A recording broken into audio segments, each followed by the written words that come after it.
tulis saja di kolom chat box, atau nanti kalau saya menemukan ada pertanyaan yang menarik gitu kan, dan wah ini sangat menarik, nanti saya akan undang teman-teman untuk berbicara langsung, menyampaikan pertanyaannya ke Ibu Diana. Oke. Untuk itu Bu Diana, mohon maaf, saya akan beralih dulu untuk ke Pak Samsul untuk menyampaikan presentasinya. Menarik. Silakan Mas, silakan Pak Baik, Samsul. terima kasih Ibu Diana. Wah, Pak Samsul udah siap-siap juga nih. Ya. Giliran saya udah nggak sabar pendengar. untuk buat sharing tadi. Oke, monggo dipersilakan Pak Samsul untuk menyampaikan materinya. Ya, bismillahirrahmanirrahim. Assalamualaikum warahmatullahi wabarakatuh. Waalaikumsalam warahmatullahi wabarakatuh. Ya, Pak Fahmi yang luar biasa, Ibu Diana yang luar biasa, para peserta hari ini yang saya banggakan. Sebelum saya menyampaikan materi, saya ingin memperkenalkan diri dulu. Dan materinya nanti ini saya akan berbagi saja ya, karena ini agak panjang. Siap. Dan sudah ada beberapa hal yang disampaikan Ibu Diana tadi. Namun sebelumnya saya ingin peserta ini supaya kameranya dibuka yang memang layak untuk buka. Yang tidak bisa nggak usah dibuka. Ya, saya mohon ya, karena saya kalau mengajar wajib membuka kameranya, karena jangan sampai saya setengah mati cerita di situ tidur nggak dilihat kan. Oke, baik. Pengalaman lah jadi mahasiswa. Terima kasih Pak Samsul udah mengingatkan nih, luar biasa. Alhamdulillah ini adik-adik sudah buka semua ini. Nah, itu jadi kelihatan wajah-wajahnya Pak. Kelihatan itu kan. Nah, gitu. Jadi saya perkenalkan diri, nama saya Samsul Bahri. Ya, latar belakang pendidikan saya itu S1-nya adalah sastra Inggris. Ya, jadi saya ini sarjana bahasa Inggris S1-nya di Universitas Muslim Indonesia. Kemudian S2-nya administrasi negara di Uniprima. Kemudian S3-nya adalah manajemen ya, sumber daya manusia di Universitas Muslim Indonesia. Jadi tidak ada yang linier. Ya, karena memang mau jadi pengusaha atau bukan mau jadi dosen murni. Jadi semua disiplin ilmu dipelajari. Biar jadi pengusaha. Makanya biasa orang plesetkan itu Samsul Bahri SS MSI ya. MSI itu kepanjangannya apa? Ya, master segala ilmu katanya. Ya, jadi kita santai saja ya, adik-adik semua. Ya. Ini saya bayangannya tadi saya kira pesertanya orang yang sudah usahanya ini, tapi ternyata banyak adik-adik saya lihat ini pemula. Ya.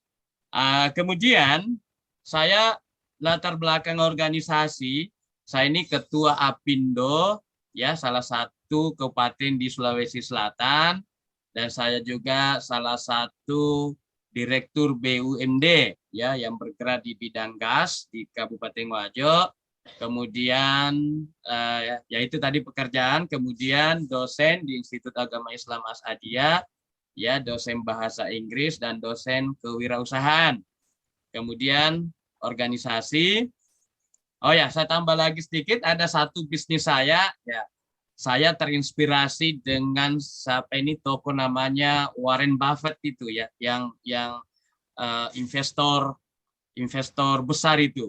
Nah, sekarang saya mencoba berbisnis ya, memulai usaha bisnis dengan bisnis investasi kecil-kecilan di warung makan ya, restoran. Jadi ada beberapa cabang di situ kita investasi ya, kita kumpul, kita punya dana, ada beberapa orang, sistem musyarakah ya, kalau dalam Islam itu dikumpul dana, kemudian nanti akhir bulan bagi hasil. Ya alhamdulillah ya, bisnis investor itu cukup luar biasa karena tiap bulan kita cuma tidur-tidur, minum kopi, setiap awal bulan ada transferan gitu. Ternyata bagus ini ya. Ya, ini baru aja tadi ada lagi laporan masuk. Lihat-lihat tuh ada lagi ini.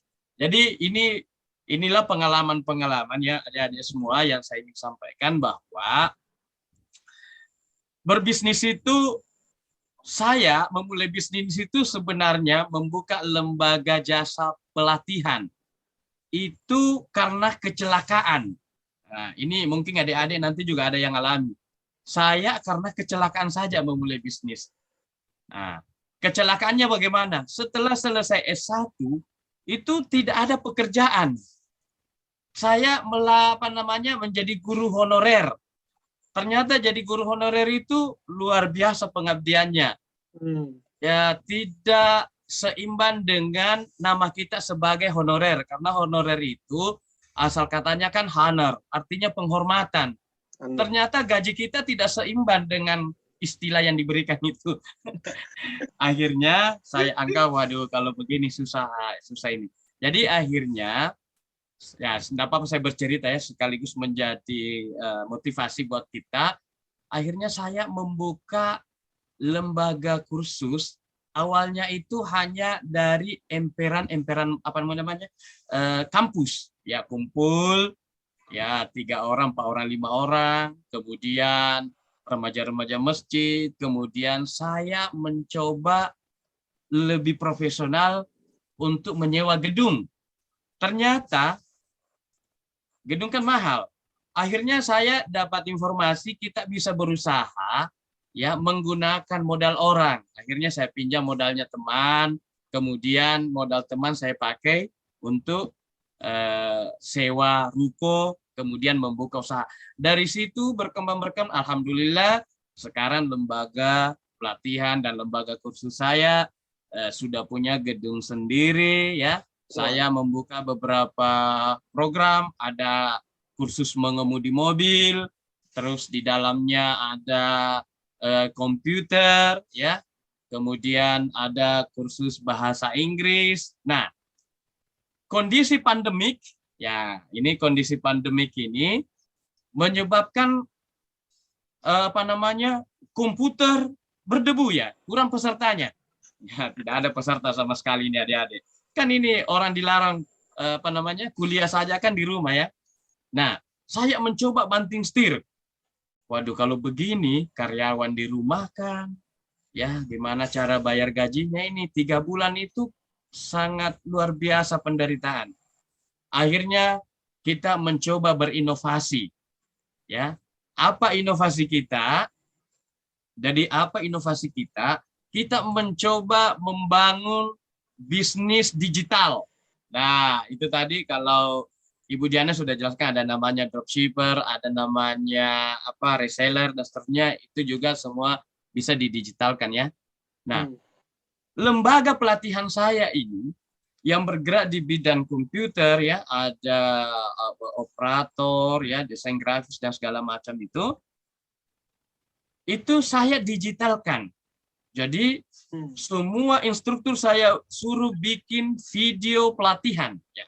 Pelatihannya digital, ditonton, ya, sama peserta. Jadi tidak perlu berhadapan. Alhamdulillah ternyata pandemik ini, ya, membawa berkah buat saya. Justru omsetnya lebih besar di saat pandemik daripada tidak pandemik. Nah, tapi saya tidak bersyukur dengan pandemik, ya, tidak bersyukur. Ya, tidak mensyukuri, tapi lebih luar biasa lagi omsetnya. Kenapa? Nah, ini saya mau cerita ini dengan program pemerintah. Program pemerintah itu ada namanya Kartu Prakerja. Persyaratan untuk mendapatkan sertifikat pelatihan atau mendapatkan bonus bansos itu yang 600.000 tiap bulan, itu dia harus ikut pelatihan dulu baru bisa dapat itu. Dan alhamdulillah lembaga saya daftar di PMO, Project Manager Officer-nya prakerja di pusat, ya. Jadi saya ini cuma 2 di Indonesia Timur, ya, yang lolos. Nah, setelah lolos itu luar biasa. Ya, tidak apa-apa saya sebut, mungkin sebagian pengusaha ini sedikit, ya. Tapi bagi lembaga saya ini luar biasa. Cuma 3 bulan itu tembus omsetnya 4,5 miliar. Ya, luar biasa. itu saya tidur-tidur saja. Karena orang hanya menonton lewat digital itu. Mereka belanja sendiri, belajar sendiri. Nanti saat webinar baru dibuka, dikerjakan sama instruktur. Pesertanya dari Irian Jaya, dari Jawa, banyak. Nah, ini salah satu saya tampilkan. Ini membuat dokumen dengan Microsoft Word. Ini harganya 500.000. Ya, dibeli orang sampai 9.000 orang. Nah, kali 500.000. Itu kan. Nah, ini maksud saya bercerita bukan untuk apa, tetapi memberikan motivasi kepada adik-adik semua bahwa ketika kita menghadapi kesulitan, itu akan mengasah kita untuk selalu mau berinovasi. Pasti kita mau berinovasi. Ya, biasanya kan orang itu kalau tertekan, ya tertekan biasa itu lebih kreatif lagi. Ya. Jadi kalau ada adik-adik misalnya sini kesulitan ekonomi apa dan sebagainya, saya yakin Anda akan lebih kreatif dan berupaya keluar dari solusi itu dengan cara bisnis apapun, yang penting halal. Ya, seperti yang disampaikan tadi Ibu Diana itu kan bisa drop reseller, bisa dropshipper. Karena adik-adik sekalian, untuk memulai sebuah usaha itu yang banyak saya tanya, banyak yang mengatakan saya tidak bisa berusaha karena modal tidak ada. Itu tidak benar. Orang memulai usaha itu bukan karena modal. Ya, bukan karena modal. Nah, saya mau buktikan. Saya pernah mengajar mahasiswa. Saya sediakan uang 50 juta. Ya, ada 100 juta. Saya kasih uang 100 juta, yang penting apa yang kau bisa lakukan hari ini? Kamu mau bisnis apa? Apa jawabannya? Dia bingung. Tidak tahu mau bikinnya apa. Ini baru 100 juta. Kalau saya kasih 1 miliar, gimana? Bisa nggak? Tambah bingung lagi. Mau diapakan? Artinya, memang Anda bukan uang penyebabnya bisa berusaha. Apa yang bisa membuat orang berusaha? Itu ada 5 tahapan orang menjadi pengusaha. Yang pertama itu adalah decision. Keputusan. Ya. Memutuskan. Jadi harus ambil keputusan. Ya, bukan karena banyaknya modal. Kan ada mahasiswa itu atau orang itu mau berusaha ketika dia ada modalnya. Kalau ditanya kenapa Anda berusaha, tidak ada modal, Pak. Itu alasan generik, itu alasan pada umumnya, padahal tidak begitu. Modal itu adalah merupakan alat mengukur besar kecilnya usaha kita. Jadi modal itu hanya menentukan besar kecilnya usaha kita, bukan menentukan kita bisa berusaha atau tidak. Ya, bisa dipaham ya. Modal itu tidak menentukan kita memulai usaha atau tidak, tapi modal itu menentukan besar kecilnya usaha kita. Kalau saya kasih uang 5 juta, hanya bisa jualan pulsa, ya jualan pulsa. Kalau saya kasih uang Anda 500 juta atau 5 miliar, ya paling bisa buka showroom mobil misalnya. Nah, itu kan menentukan ukuran.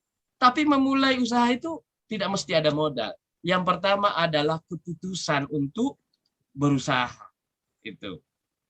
Nah, kemudian yang kedua, setelah ada keputusan, adik-adik harus mau memulai. Jadi kita harus mulai, memutuskan, kemudian memulai. Karena bagi saya, berusaha itu seperti ketika adik-adik tinggal di kos, kemudian mau mandi di pagi hari. Saya ingat betul waktu mahasiswa kalau lagi di kos mau mandi, masuk ke kamar mandi, saya mandi ternyata lupa bawa sikat gigi, saya keluar lagi, pasang handuk, beli sikat gigi, kemudian masuk mandi lagi. Ternyata dalam perjalanan mandi saya lupa lagi sampo, saya keluar lagi, beli sampo, baru masuk mandi lagi. Akhirnya ternyata mandi juga selesai. Begitu juga dengan berusaha, jangan tunggu lengkap inilah, ada modal dan sebagainya. Mulai saja. Kalau kata Bob Sadino itu, kalau mau melangkah, 1 langkah tidak usah berpikir. Ngapain berpikir, cuma selangkah saja, ya kan? Makanya banyak sarjana ekonomi tidak bisa memulai usaha karena ketika mau memulai dia analisis SWOT-nya terlalu lama. 2 tahun, 3 tahun, 5 tahun. Tapi Teorinya kebanyakan ya Pak. ya kebanyakan begitu. Alumni SD mikir mau kerja langsung buka, akhirnya berjalan. Nah, nanti dalam perjalanannya itu kita kalau mau menjadi pengusaha sukses ya dibarengi dengan banyak membaca, banyak sharing, masuk di asosiasi-asosiasi supaya kita ini terlalu tercas dan membangun networking ya, membangun networking. Nah, itu kalau sudah lama, kalau pemula enggak usah terlalu banyak mikir ya, melangkah saja kata Bob Sadino. Nah, kemudian yang ketiga tadi kalau sudah memutuskan, sudah memulai, kemudian belajar membangun bisnis. Nah, ini dalam proses membangun bisnis kita ini sudah perlu networking. Dan saya ingin sampaikan kepada adik-adik semua, sekarang ini era sudah berubah. Kata Pak Yusuf Kalla, kalau engkau mau melihat pengusaha sukses sekarang ini, kalau dulu melihat pengusaha sukses kita lihat seberapa besar kantornya. Itu dulu. Sekarang kalau mau lihat pengusaha sukses, lihat jaringannya. Jadi jangan heran zaman sekarang ada yang kantornya kecil, omsetnya luar biasa. Ya kan? Banyak begitu. Dan jangan heran sekarang banyak anak SMA yang banyak penghasilannya, dia cuma tinggal di warkop saja. Ini zaman sudah berubah. Kita harus siap untuk itu. Nah, kemudian yang keempat, kalau usahanya sudah didirikan, itu kita promote ya. Kita memasarkan kita punya usaha kita. Nah, tentu pemasaran ini banyak model-model pemasaran ya. Kalau zaman sekarang ini dengan kehadiran medsos itu memudahkan kita untuk memasarkan. Ya, bisa melalui medsos, bisa melalui media-media iklan ya, seperti radio, televisi dan sebagainya.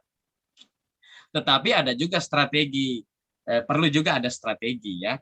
Tapi saya tidak tahu apakah itu dibenarkan atau tidak.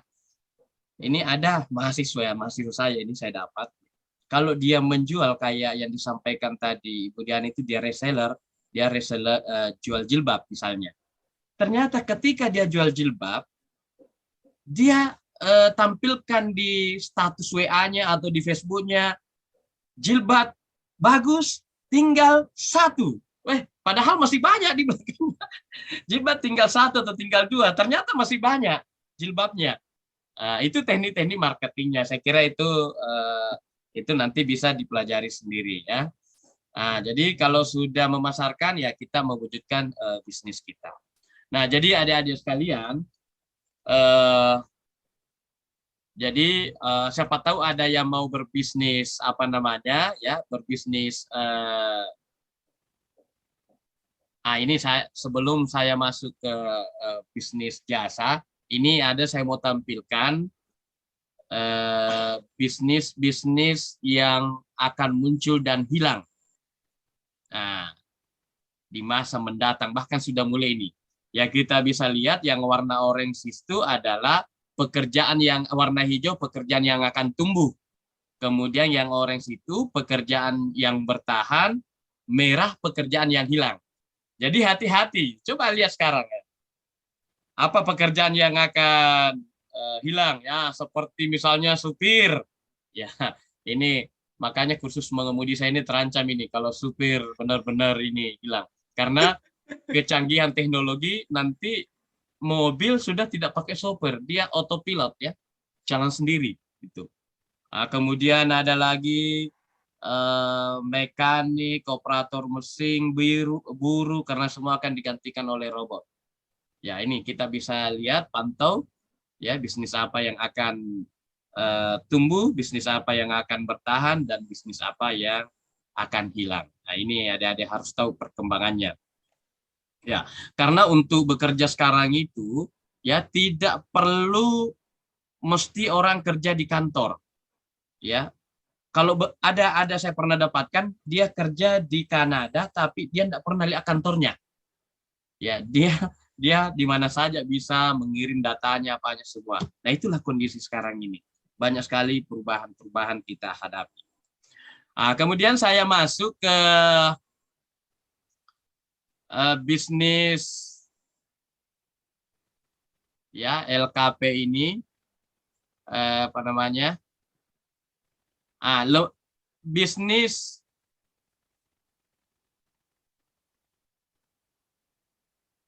ini saya mau tampilkan ini bisnis yang muncul yang banyak diminati di kartu prakerja ini ya. Jadi ini bisnis jasa. Ada teknik, ada informasi teknologi, pertanian, makanan dan minuman, lifestyle, penjualan dan pemasaran, perbankan dan jasa keuangan, bahasa, perkantoran, industri kreatif.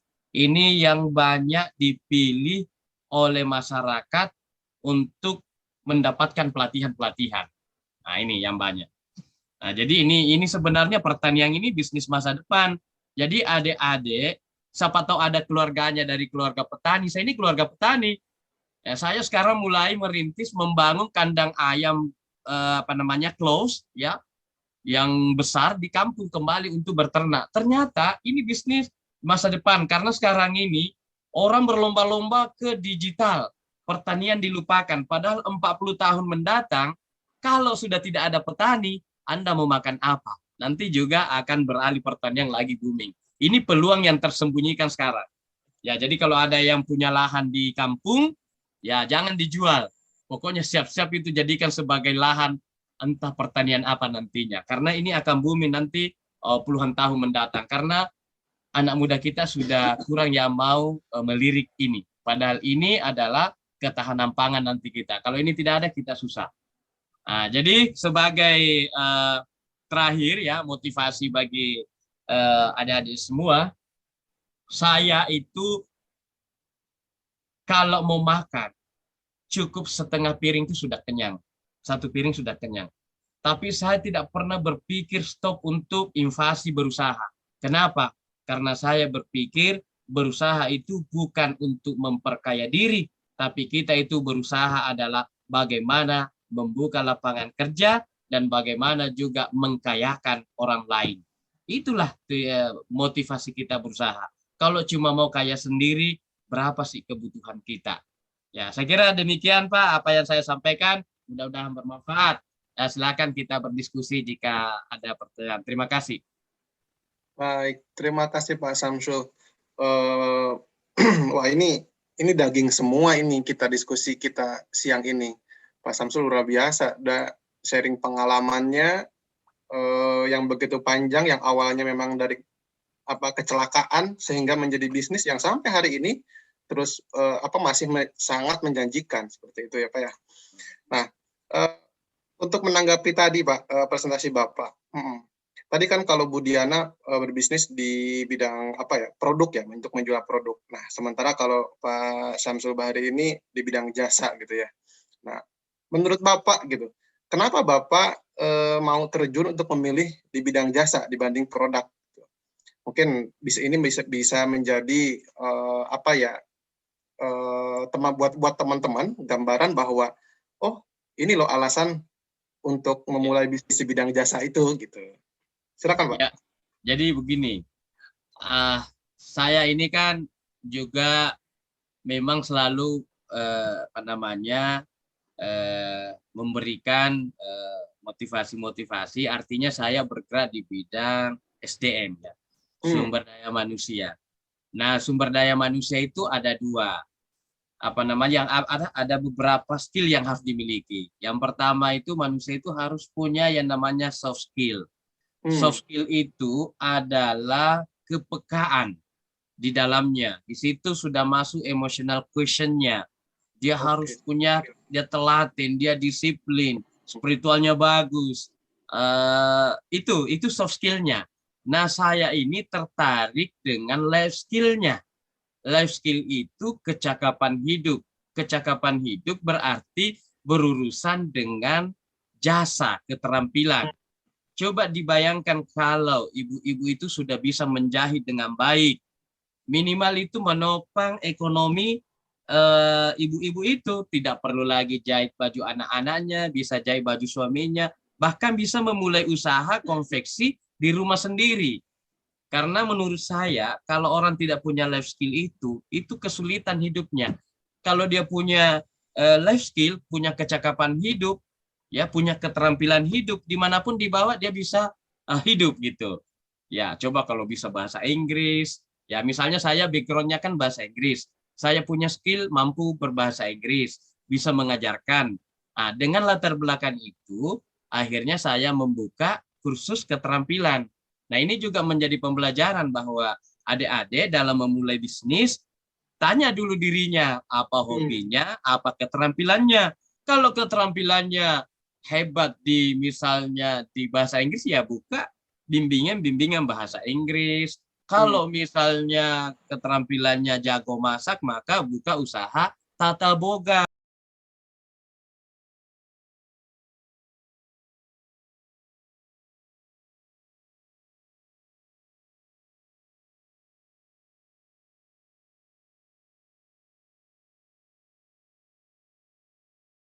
Kalau keterampilannya mahir make up wajah dan sebagainya, buka usaha seperti Ibu Diana tadi, biar enjoy di itu pekerjaannya. Ya, karena saya punya juga teman banyak itu punya kursus kecantikan dan punya salon kecantikan. Tapi ini skillnya ya, ini keterampilannya. Ke Bu Diana tadi lebih banyak ke produknya. Sebenarnya kalau di tempatnya Bu Diana saya titip, itu ada organisasi di seluruh Indonesia itu namanya Himpunan Penyelenggara Kursus Indonesia. Itu mewadahi pelatihan-pelatihan kecantikan. Kalau Ibu Diana bisa join dengan itu, luar biasa. Produknya Ibu dipakai dan mereka demokan pada saat mengajar. Dan juga bisa dipakai kalau ada pengantin-pengantin dan sebagainya. Ya saya kira begitu Pak Fahmi. Oke, betul. Jadi komplit ya ininya tadi kalau misalkan melihat apa komentarnya Pak Syamsul untuk Bu Diana gitu. Lalu terkait dengan bisnis di bidang jasa ini nih Pak, apakah ada sertifikat khusus seperti itu untuk memulai itu? Kalau tadi kan Ibu Diana kan ada jasa dari BPOM dan lain sebagainya tadi disebutkan kayak gitu. Nah, kalau untuk Pak Samsul seperti apa? Ya, jadi kalau usaha jasa di bidang pendidikan, pelatihan atau kursus ini, kalau kita mau memulai itu sebenarnya kita hanya butuh, kalau mau legalitasnya bagus ya, kita butuh akte notarisnya, butuh perizinan dari bisa pakai OSS itu ya, bisa juga dari dinas terkait, bisa dinas pendidikan atau dinas ketenaga kerjaan. Nah, itu kalau untuk masalah legalitas.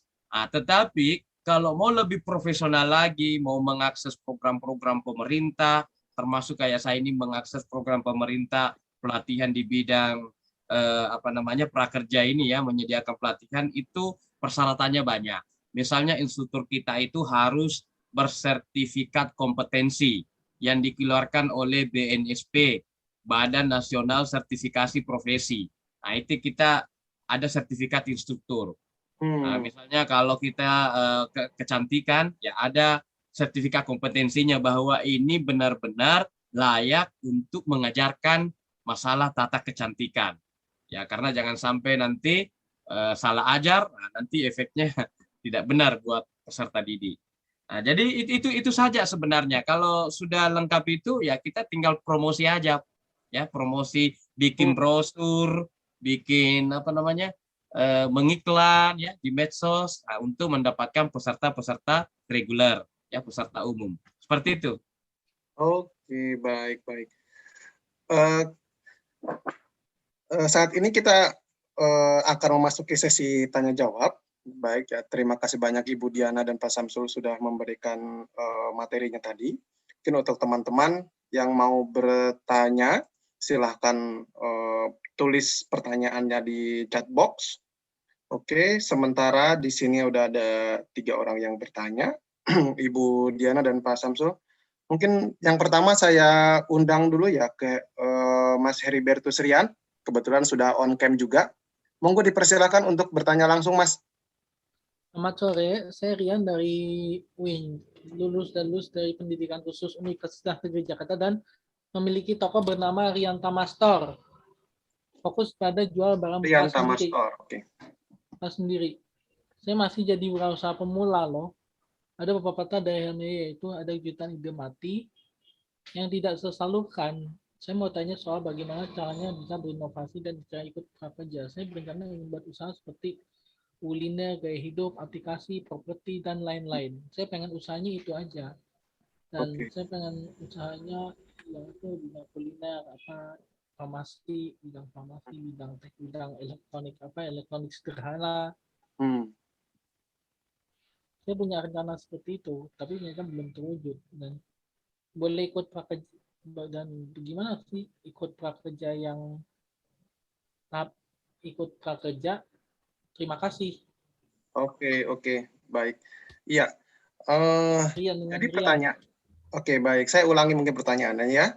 Baik, jadi seperti ini Bu Diana dan Pak Samsul. Jadi Mas Rian ini sudah memiliki toko yang bernama Rian Tama Store. Oke, yang fokusnya pada jualan barang bekas. Betul ya Mas ya? Oke. Nah, oke, baik. Tapi di sisi lain, Mas Rian juga punya berencana ingin membuat usaha seperti kuliner, gaya hidup, aplikasi, properti, dan lain sebagainya. Jadi ya, yang juga ingin dipertanyakan adalah Mas Rian, bagaimana cara Mas Rian bisa berinovasi dan cara ikut prakerja. Seperti itu Bu Diana dan Pak Samsul. Monggo, silakan Ibu Diana, mungkin bisa untuk menjawab dulu.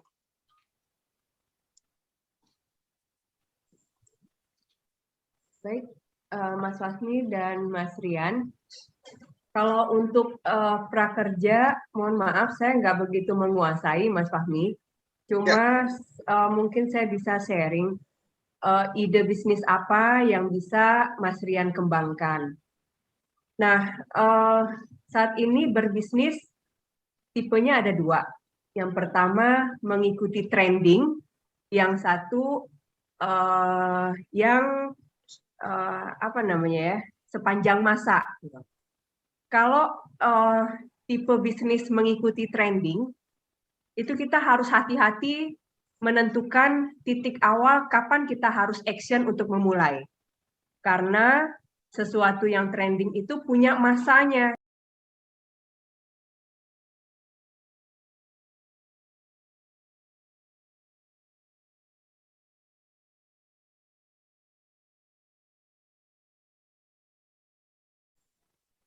Jangan sampai ketika masanya sudah mulai akan meredup, kita baru akan melangkah ke bisnis tersebut. Nah, contohnya kita bisa lihat selama pandemi ini saja, di awal pandemi begitu banyak tren kuliner yang bermunculan, mulai dari dalgona coffee lah, sebelum dalgona es kepal Milo kalau tidak salah saya, kalau di daerah-daerah yang saya perhatikan. Satu memulai usaha, berjamuran muncul serentak untuk usaha yang sama. Sampai sekarang lagi trending untuk membuat coffee shop. Coffee shop sekarang sudah tidak hanya ada di jalan-jalan besar, tetapi sudah masuk ke dalam perumahan-perumahan.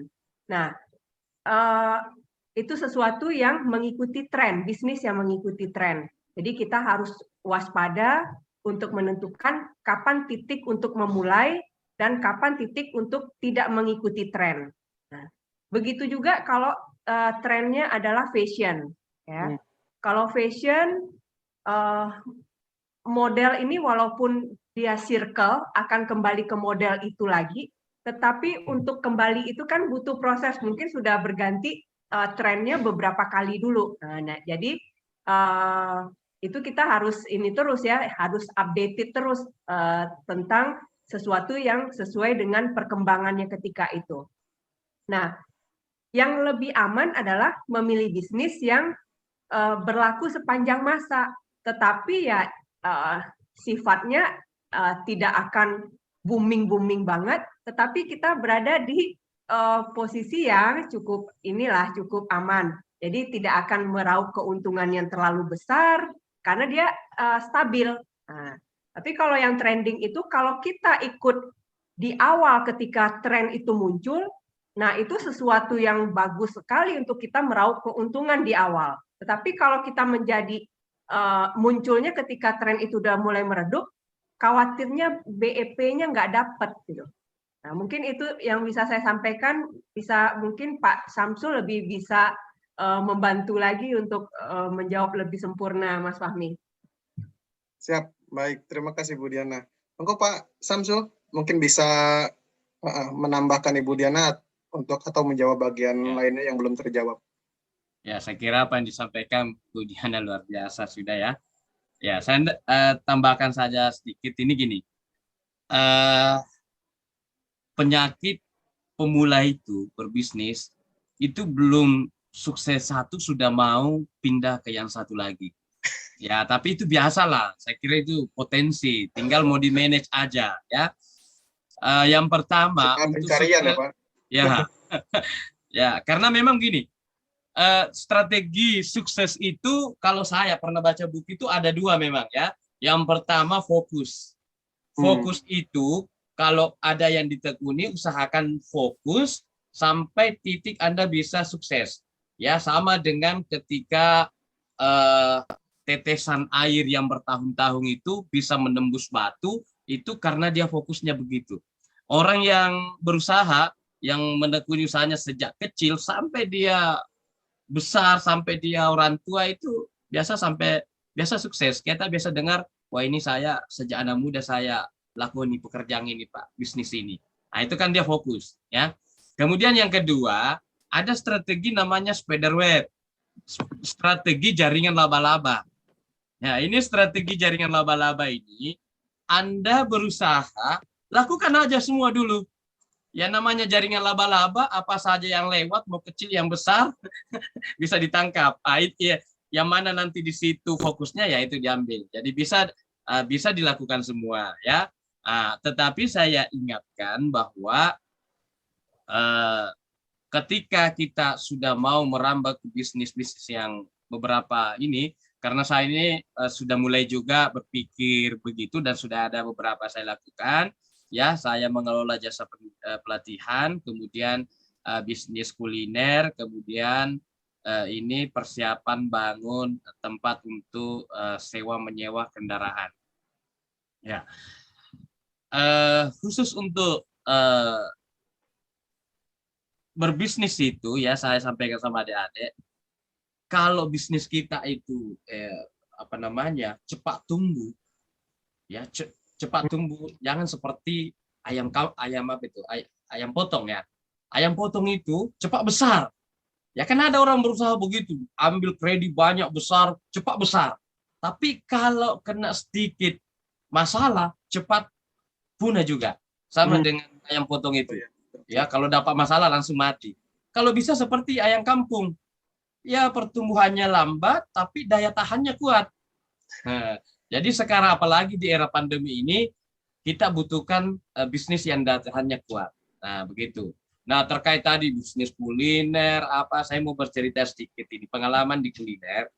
Jadi saya punya bisnis restoran itu dengan teman-teman, tapi saya hanya sebagai investornya saja. Saya lihat ya, pengelolanya itu dia fokusnya ada karena ternyata orang pergi makan di restoran itu motivasinya banyak.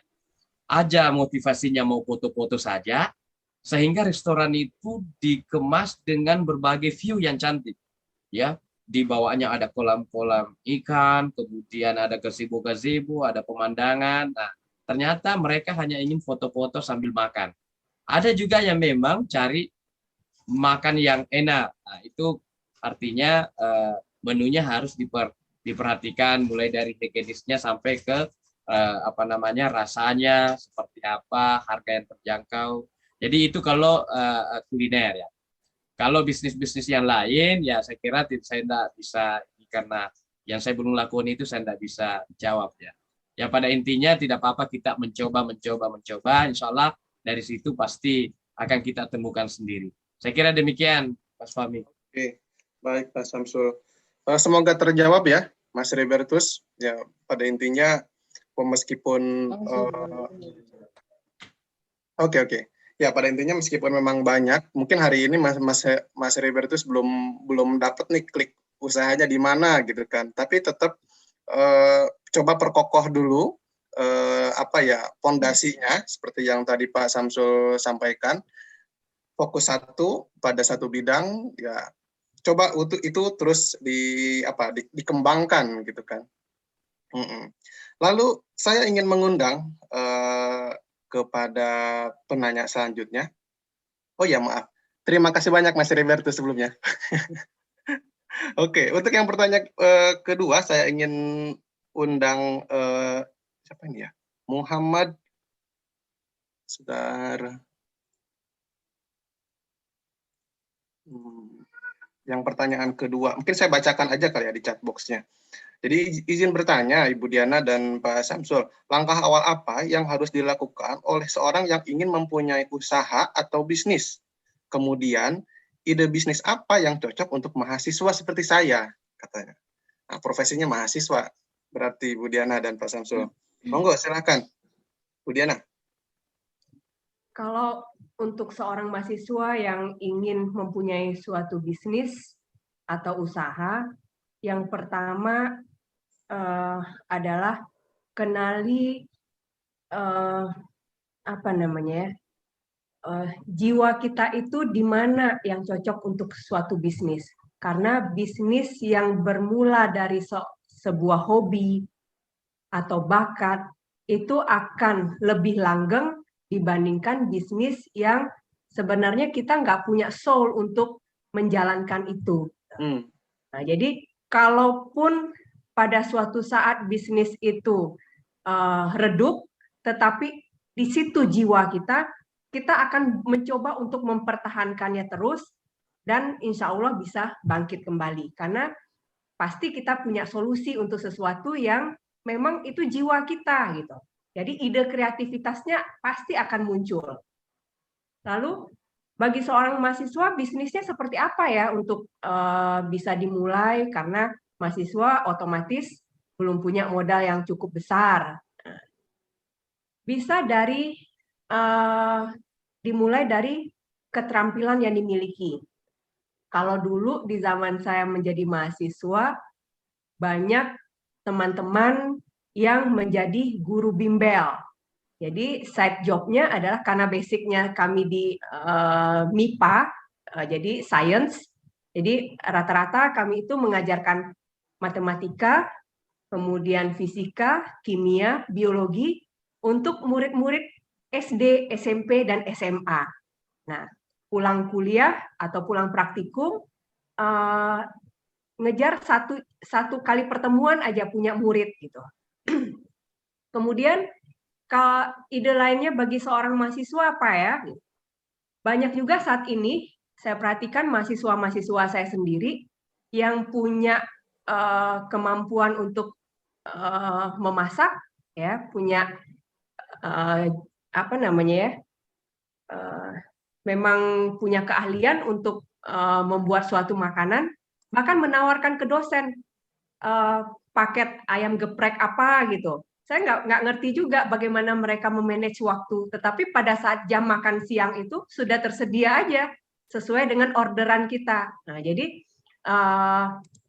terus bisnis yang lain yang bisa dikerjakan oleh mahasiswa juga saat ini, kalau seperti tadi basicnya Pak Samsul di sastra, ya, mahasiswa beberapa saya perhatikan memberikan jasa translator.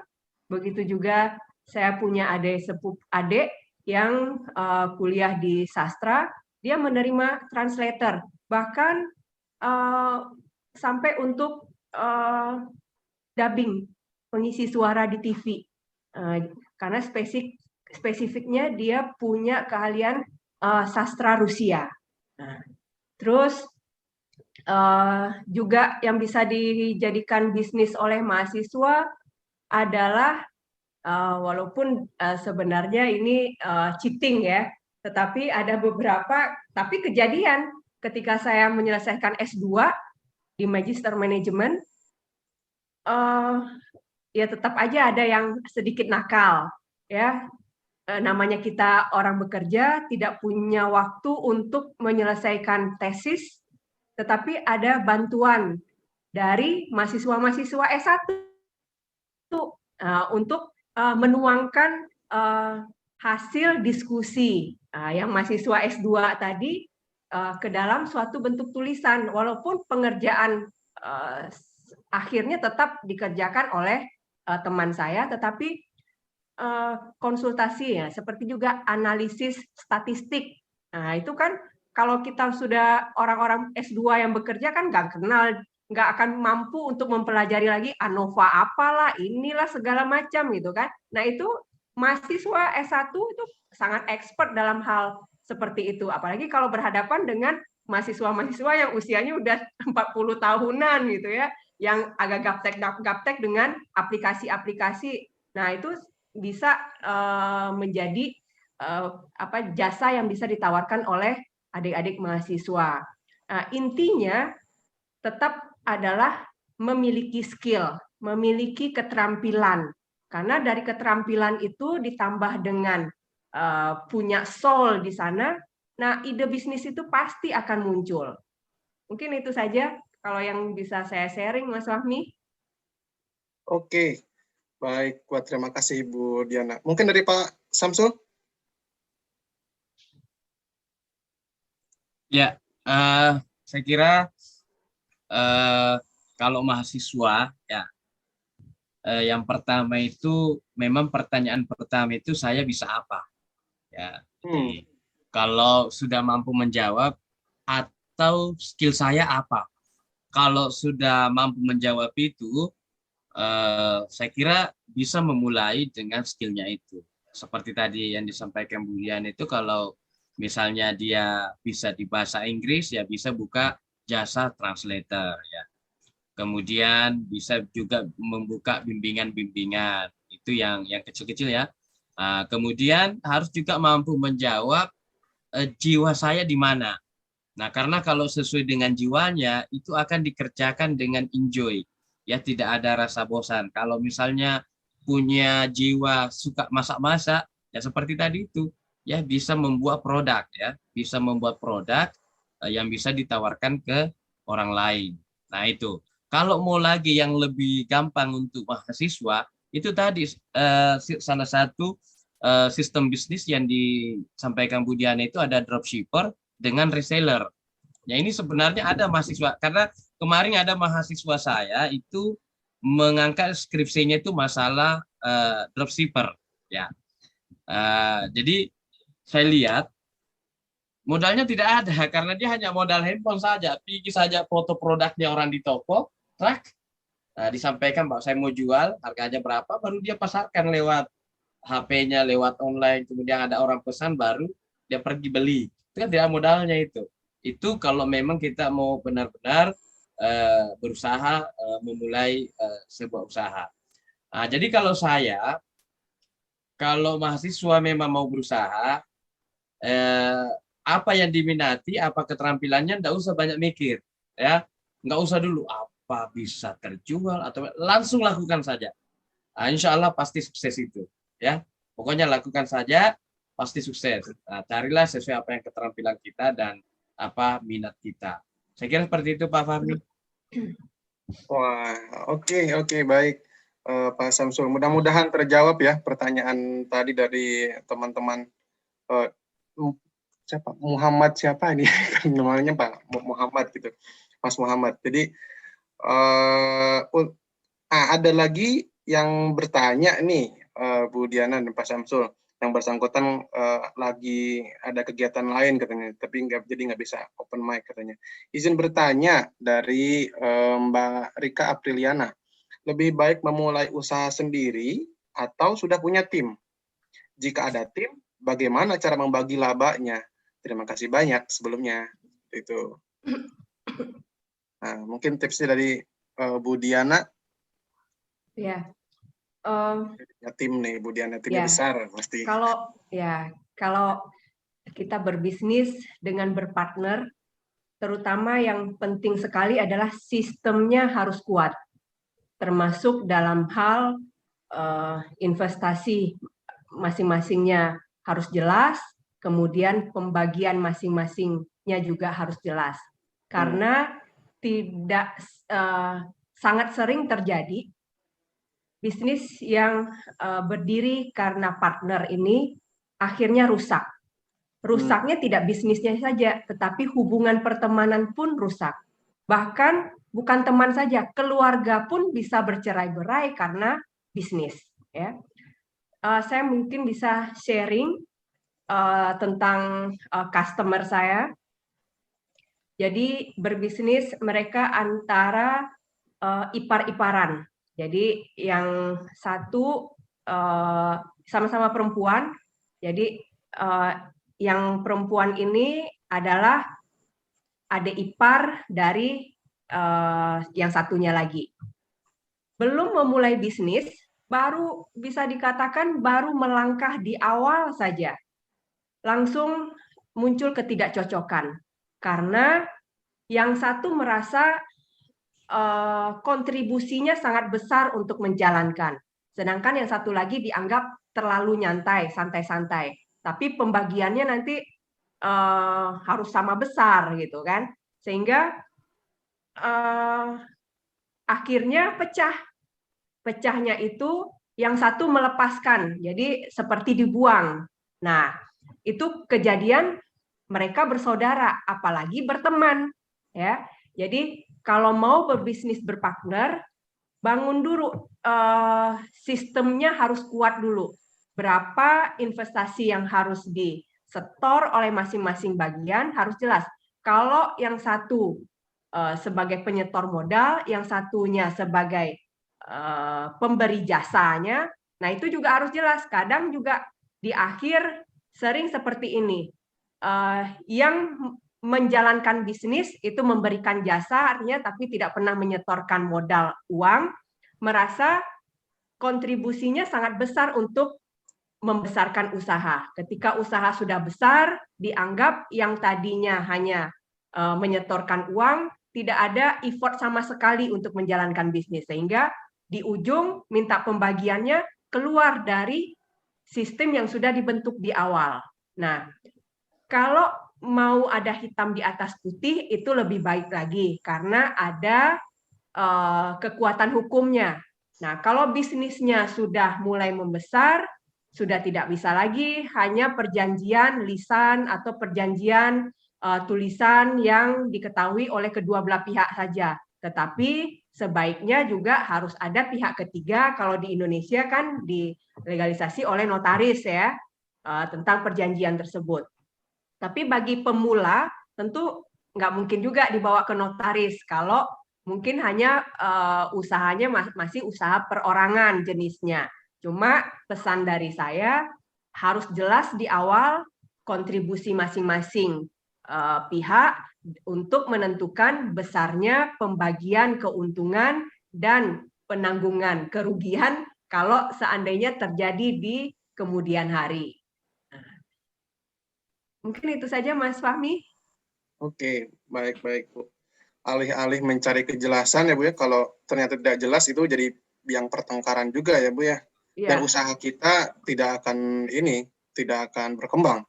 Seringnya seperti itu. Jadi kalau tidak saling mengenal satu sama lain dengan sangat baik, seringnya berujung ribut. Oke, baik.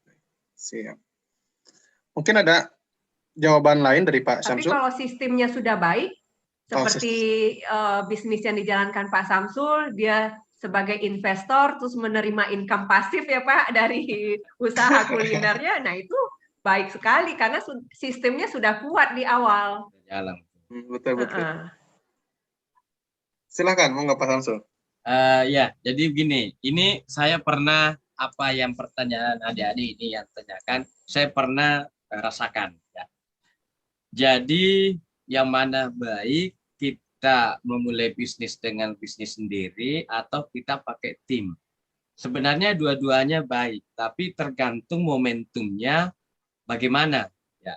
Kalau Anda sebagai pemula, semua yang ada di situ pemula dalam berbisnis, pengalaman saya 100% bubar.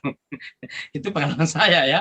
semua pemula. Jadi saya pernah mendirikan, itu agak berani dengan teman-teman, mendirikan ya awal-awal kita berusaha namanya Madani Finance Indonesia. Kita mau tiru yang namanya Kredit Plus apa. Kita kumpul-kumpul dana, bikin lembaga keuangan. Ya kebetulan teman saya sebagian PNS. Katanya nanti banyak yang mau beli kulkas, beli apa, kita kasih cicil. Masing-masing ambil kur. Ya, masing-masing ambil kur, kemudian kur itu dikumpul, dana itu dari bank kita kumpul, kita kasih lebih tinggi bunganya gitu. Nah, ternyata hanya berjalan 1 tahun itu bubar. Kenapa bubar?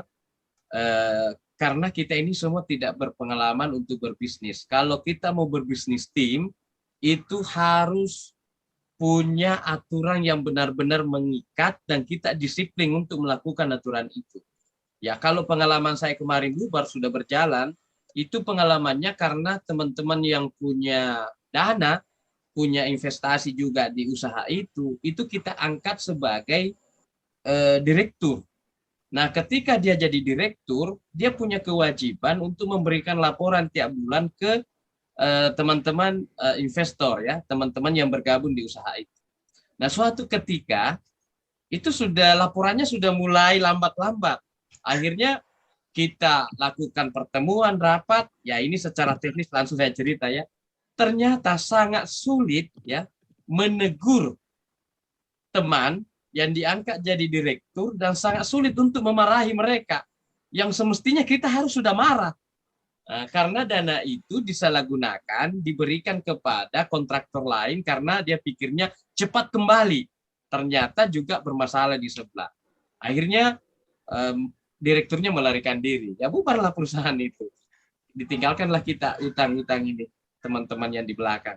Nah, itu maksud saya. Jadi kalau yang kedua ini karena kami sudah pengalaman semua dan bisnis di restoran ini bagus, ini kita patungan lagi.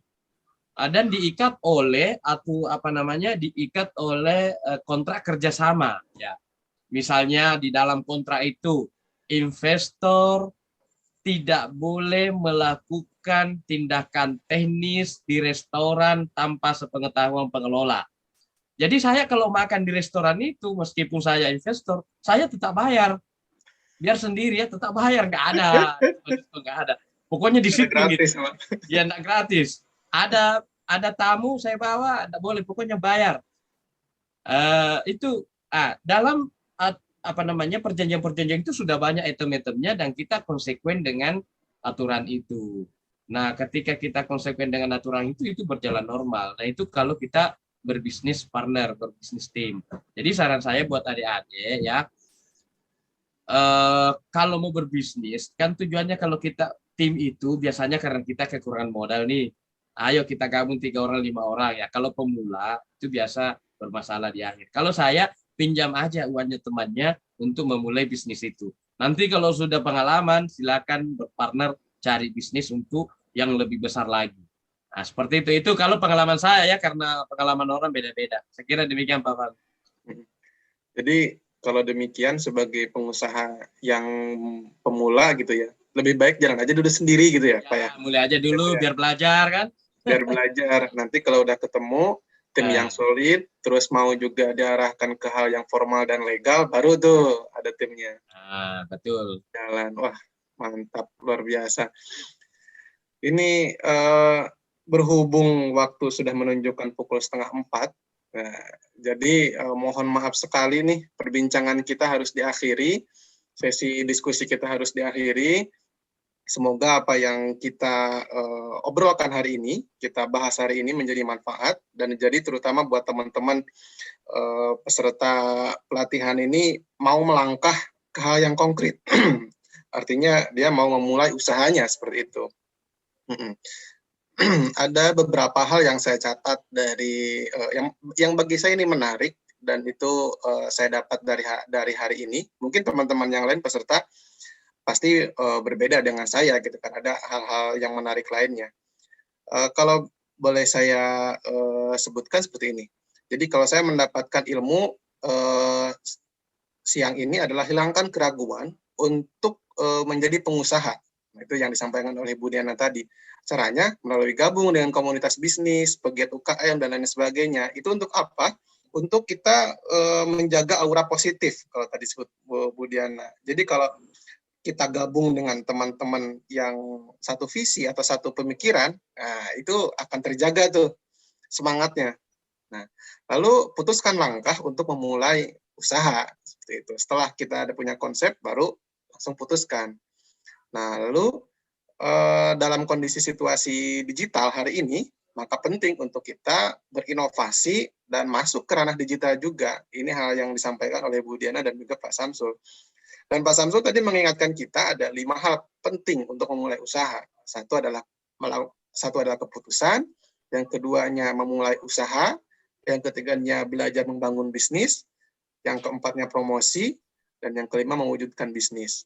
Nah, bagi saya yang menarik di sini ada poin keempat nih terkait dengan promosi, bahwa hari ini dengan didukung digital, platform promosi itu jadi beragam gitu. Tidak hanya konvensional. Kalau zaman dulu itu yang saya tahu, kalau kita baca koran ada promosi produk tuh, dan itu pasti sulit kan tuh untuk kita mengakses ke korannya pun harus bayar berapa dan informasi dari mana nih kita dapat gitu kan. Nah, kalau zaman sekarang zamannya digital, banyak platform yang bisa digunakan untuk promosi. Tadi juga Bu Diana promosi di marketplace banyak Ibu ya, mungkin ya teman-teman yang menjadi resellernya juga memanfaatkan itu untuk menjual produknya. Sepenting itu promosi di dunia di era digital hari ini. Jadi semakin memudahkan gitu. Lalu yang terakhir ini dari pertanyaan tadi nih yang menginspirasi bagi saya adalah bagaimana kita memulai bisnis ini, apakah lewat tim atau lewat individu kita sendiri gitu kan untuk memulainya. Dan itu menarik jawabannya, betul. Kita sebagai pelaku usaha yang baru, jadi kita jajaki aja dulu semampu kita sampai mana gitu. Karena kalau ada tim, apalagi timnya tidak solid, potensi untuk untuk bertengkar, untuk kerugi yang lebih besar gitu kan. Tadi Pak Samsul kerugian berapa itu ditinggal utang sama teman-teman. Oke. Oke. Baik, seperti itu mungkin Ibu Diana, Pak Samsul, dan teman-teman semuanya.